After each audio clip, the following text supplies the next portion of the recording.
Welcome back to my channel. My name is Sonali, if you guys didn't already know me. And today I'm going to be giving you an iPhone 7 Plus review. I couldn't wait to unbox it, so you know, it's already been in use for like almost a week now. So I've gotten a good feel for like the new update and just some cool things about the iPhone 7 Plus. I wanted to share it with you guys, so if you guys want to hear more about it, then keep on watching. So this is the packaging of the iPhone, and what I found really weird was that it just said iPhone and not like iPhone 7 Plus or anything like that. It just said iPhone. And then it has the picture of the phone, of course. I got rose gold. I had the 6S Plus in the rose gold too, so I didn't really want to stray away from that color just because I really liked it. And a good way of telling the 6S Plus and the 7 Plus apart is this dual camera back here. Unfortunately, the iPhone 7 doesn't have it. I don't know why, but that's exactly why I got the 7 Plus, because I really wanted that dual camera. It looked so amazing and I'm so into like photography, so of course I had to get that. But yeah, that's the box, and of course they have like the little gentle slide. So first you see this little thing, it's just like kind of like covering everything, and then Apple is savage sometimes, guys. Like, look at this. By looking at this packaging, you would think that you got the AirPods included with the iPhone. Psych, there's like a cord in there. What the heck? How can they do that to me? That is so just like cruel. So you get the savage normal headphones. I mean, I don't think they look that much different. And then of course you get a charger and the cube that it goes into. The cube. So the newest thing that comes with iPhones now is the adapter. The aux cord adapter. Honestly, the most important thing in that package, other than the iPhone itself. But I know everyone and their mother hates that the iPhone doesn't have a headphone jack.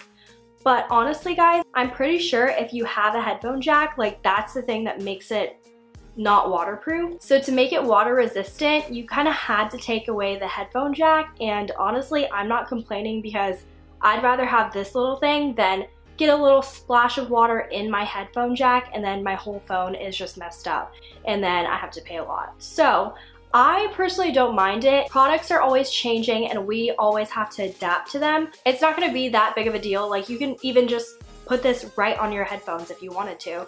And that's probably what I'm gonna do. I'm gonna get another one and put one in my car and just like stick one on the end of my headphones. But I do think it's weird that you can't charge your phone and listen to music, although I don't do that very often because I actually don't listen to music unless I'm like going to the gym or something.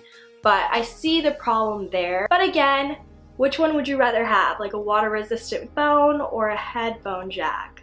I'd say water resistant phone, but that's just me personally. So this is the iPhone 7 Plus, and obviously it's not that much different from the 6S Plus.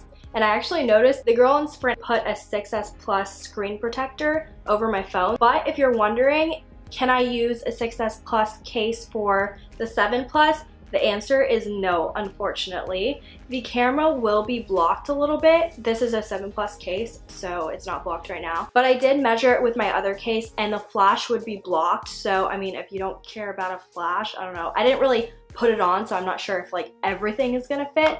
But pretty much if you're gonna try, just buy a 7 Plus case. It's because it's gonna like block your flash and make your photos like really weird. Like I said, the biggest physical difference is the dual camera, at least for the 7 Plus, because on the 7 it doesn't have a dual camera, which I don't really know why. And personally, I don't know why people like don't buy this one. Like, it's so much better. So I'm just gonna talk about the dual camera while I'm on the topic. The dual camera helps wide angle photos and zoomed photos like turn out better. And also, I watched the keynote, and this is actually the only reason I wanted the 7 Plus.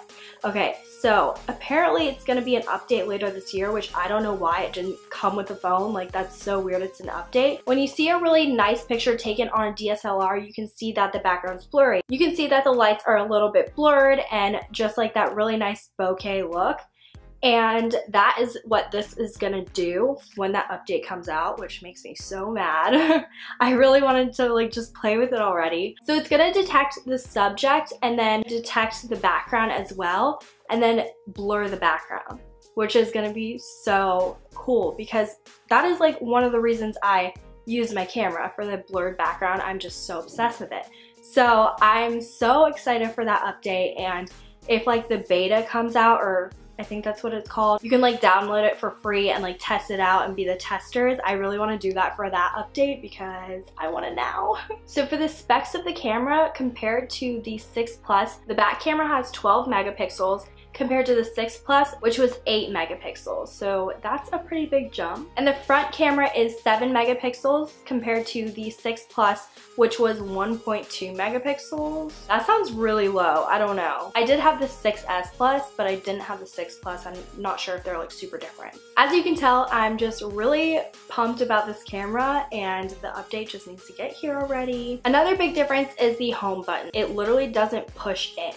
It's basically like when you put your finger on it and you tap, it's a vibrate and not like a push in. Because when your phone is actually turned off and you try to touch it, it's like it won't push in, it won't vibrate or anything. So that's really weird and something to definitely get used to. I'd rather push it in because it feels stuck to me. That doesn't feel like a good feeling. So now I'm just gonna go through some really cool features I found on the new update. The first one being that you can create bulleted lists in Notes, which is really cool because I've always wanted to do that. Like I always make my own bullets and it's just like really time consuming. The thing that I found out is that it only works in the iCloud section of your notes. And then if you press done and click the check mark, then it just starts a bulleted note. So for instance, I am flying back to Georgia today, need to make a packing list, and we're gonna just write some things that I have to bring with me that I have not packed already. And then you can actually check them off, which is like so cool. I don't know. I'm just really amazed by that because I've always needed it. Next thing that I found is that you can unsubscribe from email lists just in one button. Like literally it says unsubscribe at the top of every like email list. So for this one, it's just 17. All I have to do is hit unsubscribe and it just unsubscribes me and I never get emails from them again.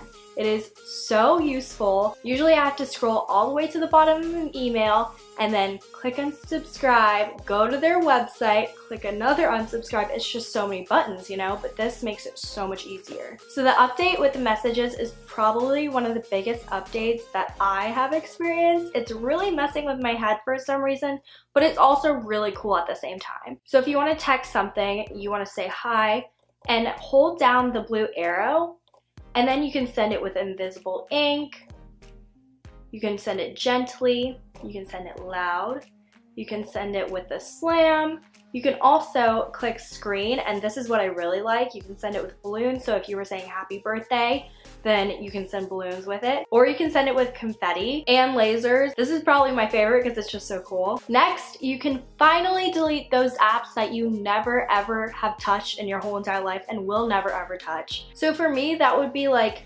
news, and if I wanted to read the news, I'd probably go to like a specific news app, so I don't really want to use that. Sometimes it's just like taking up space on your phone. Now you don't have to have that problem. Overall, I don't think it's incredibly different from the 6S Plus that I had, but I think once the camera update comes out, then it'll be a lot different just because of that camera. So if you're still thinking about getting this phone and you're upgrading from a 6S or 6S Plus, I would just wait till the next phone just because it isn't that much different. But if you are upgrading from anything else, then I do recommend it. If you guys have any more questions about it, then comment down below and I'll be sure to answer. Also, if you guys want a what's on my iPhone video, then make sure to give this video a thumbs up. I will see you guys in my next video. Bye guys!